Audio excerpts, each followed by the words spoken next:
सद्गुरूंचे पुण्यस्मरण, सद्गुरु नाम संकीर्तन,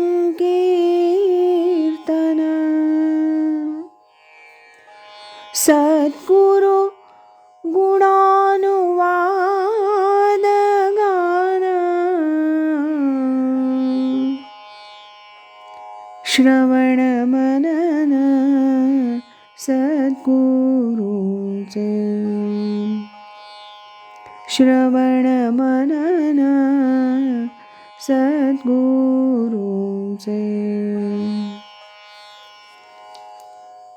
आज ऐकूया स्वामी स्वरूपानंद एक अलौकिक राजयोगी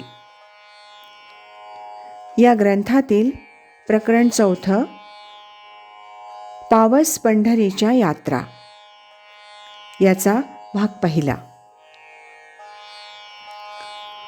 सांगलीला नंतर मी आलो खरा, पण पुढे अनेक वेळा पावसला स्वामी स्वरूपानंदांकडे जावयाची मुहूर्त मेढ लावूनच. का कुणास ठाऊक, मी आलो तेव्हापासूनच स्वामींसंबंधी माझ्या मनात एक विलक्षण अशी ओढ उत्पन्न झालेली मला अनुभवास येऊ लागली. स्वामींनी माझ्यावर काहीतरी जादू केली होती. जादूच म्हणतो, नाहीतर काय म्हणू.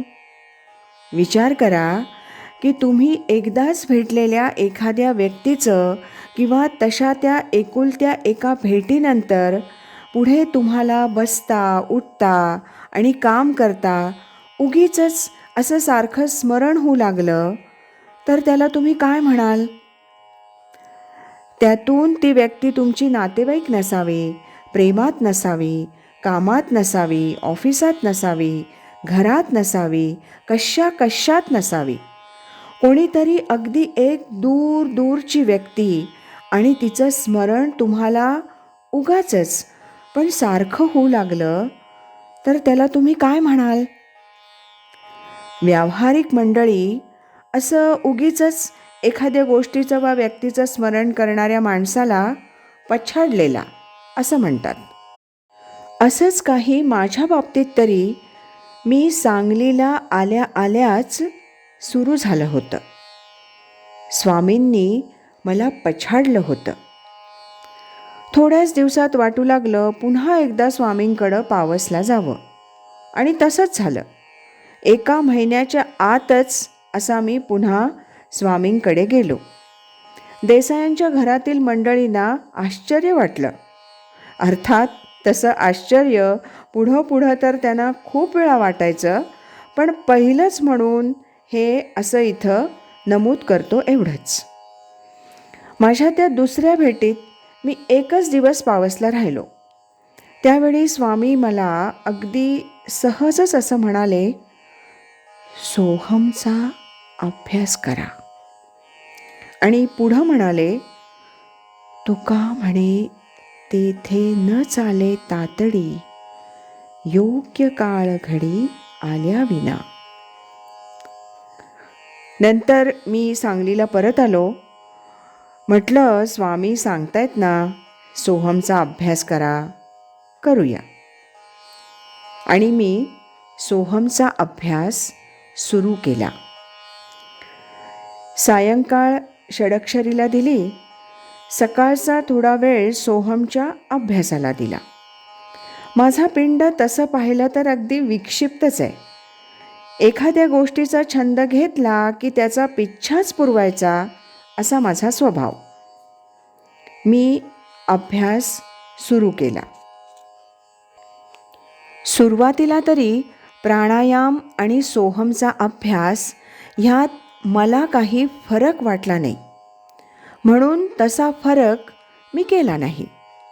आणि तसं पाहिलं तर सोहम, अजपा आणि प्राणायाम ह्यात सुरुवातीला तरी विशेष फरक नाही. अभ्यासात अगदी पुढे फरक असलाच तर तो इतकाच की सद्गुरूंकडून शक्तिपात दीक्षेनंतर सुषुम्ना किंवा मध्यमा नाडीतून मेरुदंडावर होणारा प्राणायाम सोहमच्या अगदी जवळचा असा असेल एवढंच.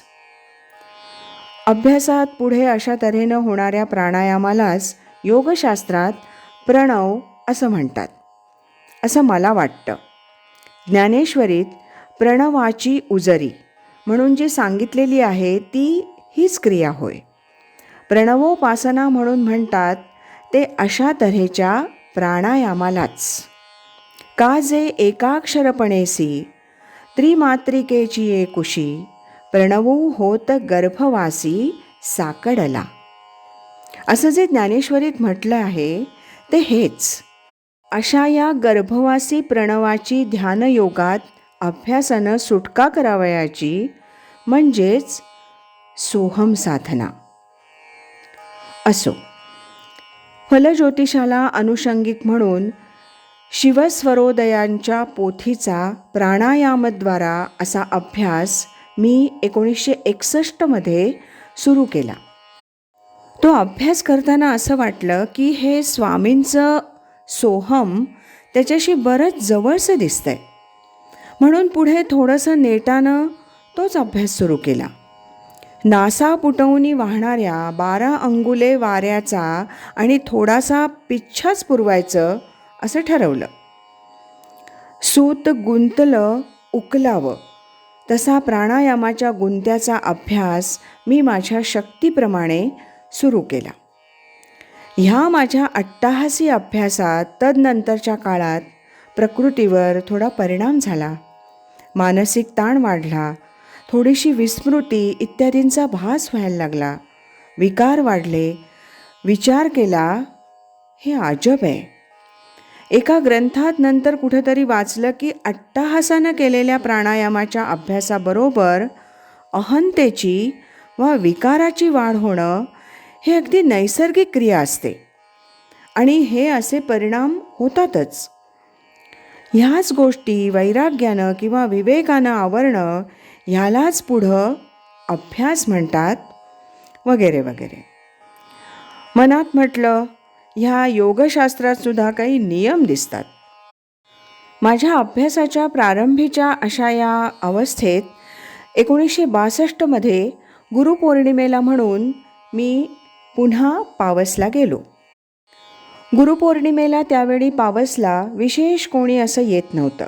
डॉक्टर मिराशी, डॉक्टर देवळेकर, श्रीयुत मधुभाऊ पटवर्धन आणि श्रीयुत मालवणकर अशी थोडी हाताच्या बोटावर मोजण्याजोगी मंडळी येत असत.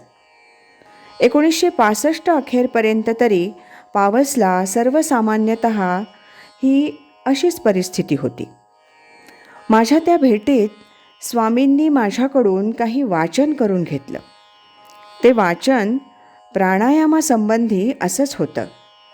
हे पाहून मला नवल वाटलं. त्यावेळी माझं ते वाचन झाल्यावर स्वामींना मी विचारलं, साधा प्राणायाम करतो तो आणि सोहम यात फरक काय? स्वामींनी मला उत्तर दिलं होतं ते असं, भाव हाच फरक. तो ईश्वर मी आहे, ते चैतन्य ते मीच. त्याच्याच कृपेनं हे सर्व चाललं आहे असा भाव करून समर्पण भावनेनं केलेला प्राणायाम म्हणजेच सोहम. ईश्वर प्रणिधानाद्वा अशासारखंच हे उत्तर होतं. आज इथेच थांबूया. यानंतरचा या 4थ्या प्रकरणातला दुसरा भाग आपण उद्या ऐकूया. श्रीमद सच्चिदानंद सद्गुरु श्री स्वामी स्वरूपानंद महाराज की जय. हरि ओम तत्सत.